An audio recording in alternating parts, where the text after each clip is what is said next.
जादुई लंबे पैर विशाल मुर्गी।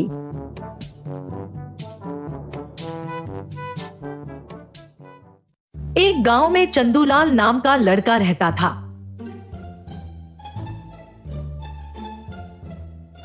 उसके माँ बाप दोनों खेती बाड़ी का काम करते थे। उनके घर पे उन्होंने बहुत सारी मुर्गियां पालकर रखी हुई थी। चंदूलाल को उन मुर्गियों से बहुत लगाव था। उसको उन मुर्गियों के साथ खेलना बहुत अच्छा लगता था। एक दिन वो जंगल से गुजर रहा था, तभी उसने तेज धूप से बचने के लिए पेड़ के नीचे आराम करने का फैसला लिया। तभी उसे एक आवाज सुनाई दी। ये तो मुर्गी की आवाज है। ये आवाज कहाँ से आ रही है? पता लगाना पड़ेगा। लगता है यही आसपास में ही है। ऐसा कहकर वो मुर्गी की आवाज के पीछे लग गया। जंगल के बीच एक बड़ा सा लंबी टांगों वाला मुर्गी देखकर वो आश्चर्य में पड़ गया। इस जंगल पे लंबी टांगों वाला मुर्गी कहाँ से आया? मैं दरअसल एक साधारण सी मुर्गी थी, पर देवताओं के श्राप से मेरी टांग लंबी हो गई। मुझे देखते ही सब लोग दूर भागते हैं। लंबी टांग होने की वजह से मैंने कुछ खाया पिया भी नहीं है। यहाँ जंगल पे बहुत सारे शिकारी जानवर भी रहते हैं और मेरे पास रहने के लिए घर भी नहीं है। क्या तुम मुझे अपने साथ रख सकते हो? तुम जो भी मुझे खाने के लिए दोगे मैं खाऊंगी। मुझे रहने के लिए ज्यादा जगह भी नहीं चाहिए। मैं एक कोने में पड़ी रहूंगी। मुर्गी की कहानी सुनकर चंदूलाल को उस पे दया आया और वो बोला, ठीक है, तुम मेरे साथ चल सकती हो। मेरे पास और भी मुर्गियां हैं। तुम भी उनके साथ मिलकर रहना। आज से तुम्हारा नाम करिश्मा है। ऐसा कहकर चंदूलाल मुर्गी को अपने घर ले चलता है।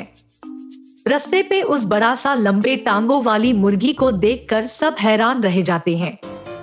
घर पे चंदूलाल के माता पिता दोनों उस मुर्गी को देखकर आश्चर्य में पड़ जाते हैं। अरे बेटे, ये तुम क्या घर ले आए? चंदूलाल अपने पिता को जंगल में हुई घटना के बारे में सब बताता है। तुम्हारी मानसिक संतुलन तो ठीक है ना? मुर्गी भला कैसे बात कर सकती है? इसको खाना दे नहीं पाए इसलिए जंगल के बीचों बीच किसी ने छोड़ दिया होगा ताकि कोई जानवर इसको खा ले।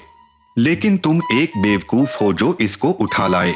कल ही जाकर इसको वहीं पर छोड़ आना। नहीं पिताजी, मैं ऐसा नहीं कर सकता। मैं इस बेचारी मुर्गी को अकेले जंगल में नहीं छोड़ूंगा। आपको कोई चिंता लेने की जरूरत नहीं है। मैं अकेले ही इसका ध्यान रख सकता हूँ। चंदूलाल का जिद देखकर आखिर में उसके माँ बाप दोनों मान जाते हैं। चंदूलाल जल्द ही वो मुर्गी के लिए बड़ा सा घोंसला बनाता है और मुर्गी उसी में रात गुजारती है। दूसरे दिन चंदूलाल के पिता चंदूलाल से, अरे अब इसे खाना कैसे खिलाओगे? मेरे बात मानो और इसको जंगल छोड़कर आओ। मैंने कल कहा था ना आपको, इसकी फिक्र आपको लेने की जरूरत नहीं। ऐसा कहकर चंदूलाल एक सीढ़ी लाकर उस पे चढ़कर मुर्गी को खाना देता है।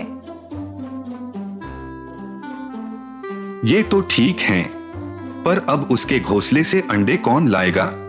मैंने कहा ना, इस मुर्गी का सब काम मैं करूंगा। ऐसा कहकर घोंसले में सीढ़ी रखकर चंदूलाल ऊपर चढ़ता है। ऊपर जाने पर घोंसले में बड़ा सा सोने का अंडा देखकर वो आश्चर्य में पड़ जाता है। नीचे लाकर माँ बाप को दिखाने पर वो भी हैरान रह जाते हैं। अरे ये तो चमत्कार हो गया। लगता है ये कोई जादुई मुर्गी है। इसको तो अब छिपाकर रखना पड़ेगा। अगर किसी को इस बात की जानकारी हुई तो बहुत बुरा होगा। लेकिन ये सब होते हुए उनके पड़ोस शशि देख रहा था। ये क्या, सोने की अंडे देने वाली मुर्गी? लगता है इन्होंने ये मुर्गी जंगल से लाया है। इसे तो मैंने भी देखा था, मगर देखभाल करना मुश्किल होगा ये सोचकर इसको वही छोड़कर आया। अगर पता होता सोने की अंडे देने वाली मुर्गी है तो घर ले आता। मुझे कुछ भी करके वो सोने की अंडे हासिल करनी होंगे।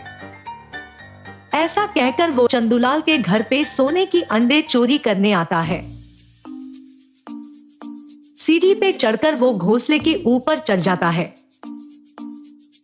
ऊपर जाने पर घोंसले में बड़ा सा सोने का अंडा देखकर वो आश्चर्य में पड़ जाता है।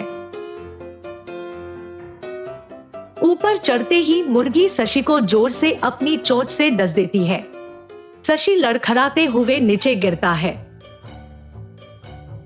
उसके नीचे गिरने की आवाज से आसपास के पड़ोसी भी उठकर आ जाते हैं। शशि को चोर समझकर लोग उसे पेड़ से बांधकर जोर जोर से मारने लगते हैं। बहुत मार खाने के बाद शशि बोलता है, अरे रुकिए रुकिए, ये मैं हूँ शशि। अरे तुम हमारे घर में क्या कर रहे थे? मुझे माफ कर दो। सोने की अंडे की लालच से मैं तुम्हारे घर दरअसल अंडे चोरी करने आया था, पर मुर्गी ने मुझे जोर से डसकर नीचे गिरा दिया। अच्छा तो ऐसा हुआ था। अब से ऐसी गलती मत करना, समझे? अब से ऐसी गलती मैं नहीं करूँगा। लगता है ये मुर्गी सिर्फ तुम्हारे बेटे को ही अंडे ले जाने देती है। मुझसे बहुत बड़ी भूल हो गई, मुझे माफ कर दो। इसके बाद चंदूलाल और उसके परिवार अमीर हो जाते हैं और सभी खुशी खुशी रहने लगते हैं। ऐसी ही और मजेदार हिंदी कहानियां देखने के लिए हमारे इस चैनल को लाइक और सब्सक्राइब कीजिए।